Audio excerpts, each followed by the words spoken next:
This conference will now be recorded. Hi, I'm Dr. Annette Cargioli, the founder and creator of Emotional Polarity Technique. And today I'm interviewing, okay, she is my favorite, but it's because she's my daughter. And she is a master EPT practitioner, Paige Cargioli. So, Paige, I need you to, all I want you to do is kind of tell people, who you are, where they can find you, how long you've been in business, that kind of thing, Sure. and your journey. All right. So I'm Paige Cargioli. I've been doing EPT for about 15 years. It's probably longer than that, because, well, you're the maker. But I've had my business for 3 years, and it's called Open Heart Holistic Therapy. And I'm in Tampa, Florida. You can find me online pretty easy, even just by searching my name. So, yeah, so that's me. All right. So, when someone asks you what EPT is, what do you say? I say EPT stands for Emotional Polarity Technique, and it's a totally different approach in emotional health care. Instead of relying on traditional talk therapy or medication, EPT relies on the science of forgiveness to help people resolve, kids and adults, resolve unresolved conflicts in their life that make them sad, upset, physically sick, so they can enjoy their life more, be happier, and meet whatever emotional or physical goals they have in their life, and or even create new goals that they never even thought were possible. So that's Well, basically okay. the gist. I might also say, if I said it faster, I'd just say I help people heal faster with forgiveness. That's the short version. Oh, that's good. All right. Yeah. So I don't have this on the list of questions, but I'm going to throw it in. How do you, I know you have a master's in, um, Mental what? health counseling. You have a master's in theology and a master's in what? Mental health care? I have a master's in mental health counseling and a master's in pastoral care and counseling. All right. Okay. So so what I want to ask is what do you see as different between therapy, traditional therapy and EPT? My favorite part about between traditional therapy and EPT is that I think it's less work. In addition to it being faster, I think it's less work. For the client, I don't know if I could say it's less work necessarily for the practitioner, but I guess it depends on the person. For me, yes, but but for the client, they don't have to kind of figure everything out themselves. The EPT practitioner helps guide them and say the right words and kind of do the homework in the session, so that later they just go out into the world, see how things are different, see how they feel different, and then come back with more whatever it is they want to work on. Or to report back to be like, oh, I felt a little bit more, I was a little bit more aware, or I did have anxiety, but it wasn't as bad, stuff like that. Whereas I would say after a regular like talk therapy session, or whatever, just normal regular counseling or therapy, you're not necessarily, the therapist is going to give you homework outside, that might I don't know, you may or may not do. May or may not help. So I think of it as less work, because the practitioner in EPT kind of gives you the words and the things that you need to feel better, instead of in a regular therapy session they're trying to help you figure out what you need, even though they might already know. so that's the main All difference. right. So I'm sold. I'm sold. So how much does it cost? Oh, okay. So for me at my practice, it's $160 an hour, but if you buy a package, it's $130 an hour.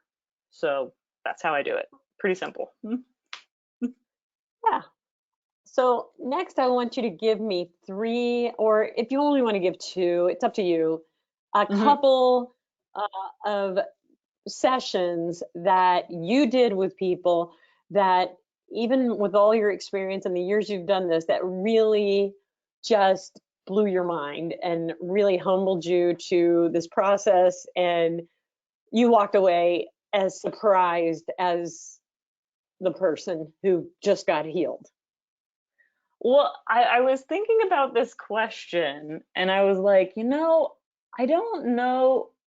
I mean, anytime you're in a session with someone, it's always amazing if anything physical changes or if anything gets better or worse or it changes at all. You're like, you bet you haven't moved. You're just sitting there, like, that's always amazing. But I feel like it's more after a session, or at least for me, it's been more after a session that you look back and you're like, oh, that was amazing. And then you just forget. So it's like, oh good, that's great. But I think about, the family constellation that we did. You always tell the story of my friend that we worked on, and he was depressed and sad, and his parents had divorced, and it had been like years, but then they got together like within 6 months of us doing the constellation. You're like, what? Weird. Or I mean, I worked on my friend who was very sad and depressed and all shook up about not being able to have a third child, but then like within months got pregnant, and I'm like, I wasn't even surprised by that one. I was like, of course. Yeah, so like, so or when somebody comes back or you never hear from them, or you hear from them later where they're like, oh yes, all my depression was gone, and you're like, really? Yeah. So so Right, where it's so smooth and so effective that you kind of missed it. It happened so fast. well, and also, like, I guess in many ways I don't always attribute it to myself. I think, I mean, any healing that happens, God is the one who's doing it, and I'm just like, it will happen. So I'm like, great, I'm so happy that happened for you. um yeah, so I guess sometimes I don't celebrate those things enough, and like I said, in session, sometimes there are big aha moments, but even those, like, I don't it's hard for me to remember. Maybe I need to celebrate it more. But there's always like somebody coming right back to your doorstep who's got something going on, so and you keep going. So, do you have an example of a one session that didn't go so well, that really was awful for you? Maybe not so awful for the client, but it was just like, ugh.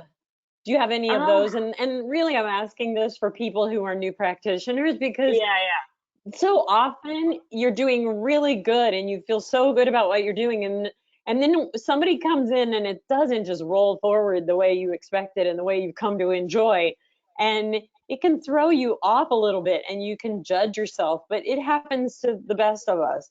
So I've been asking people, can you think of one that you went, oh, that was just I mean, it seems like occasionally it does happen where you're just struggling, but oh, it's just coming to me now. I'm like, there was this one lady who came in, and she kind of acted like she had everything already figured out when she came in to see me.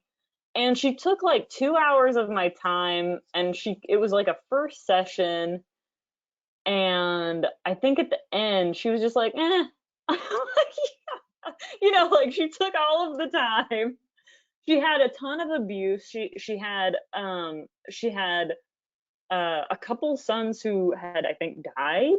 Uh, and she did not want to look at any of her trauma. And maybe looking back, that was like early on. Maybe looking back, I might have just said, like, okay, we'll just work on the grief, for her sons instead of going down the trauma rabbit hole. Um, but that's, I think, is the hardest client. And teenagers can be this way, sometimes, where they come in and they act like they already have everything figured out and they know what they're doing, and that you're wrong about everything, and that's sort of the most sort of frustrating, I would say. And worse with teens, when their parents let them do that, I think, is the worst. It's teens who think they know everything, and then their parents come in and let them know everything. Like, that's the worst, in my opinion. So, All right. All right. So now let's just move on to the whole world of marketing. And when I say marketing, I'm talking about everything from how you answer the phone, how you take payment from somebody, how you talk to them about EPT, and right on through to ads or SEO, whatever. So I'm just asking, what is your one best piece of marketing advice, especially to those people who are just starting? get as many systems in place as possible. If you can get your automatic payments figured out, if you have, however you do your filing and intake forms, keep that as seamless as possible. If you can, pay someone else to do a lot of the stuff. Pay somebody else. And if you can't do that, I would say join a networking group like BNI, because if you're on your own, it's just nice to have a whole group of people who want to help and help small businesses, and that you have a chance to actually practice saying what you need to say, and just growing your business that way. Just getting practice saying the right words. Because if you can't say the right words directly, then it's going to be hard to do it in marketing. So. All right. So as a practitioner, what do you wish you had known that you now know now that you wish you had known sooner? So on the business side, I don't know if it's emphasized enough that I think having a business, and maybe it depends on some people, but I think a lot of people who come into EPT, this is true, that having a business is, I think, harder than just doing EPT. And I think people, I know it's said, but I don't know if it gets into people's brains. Probably, because it depends, but I think that is true. But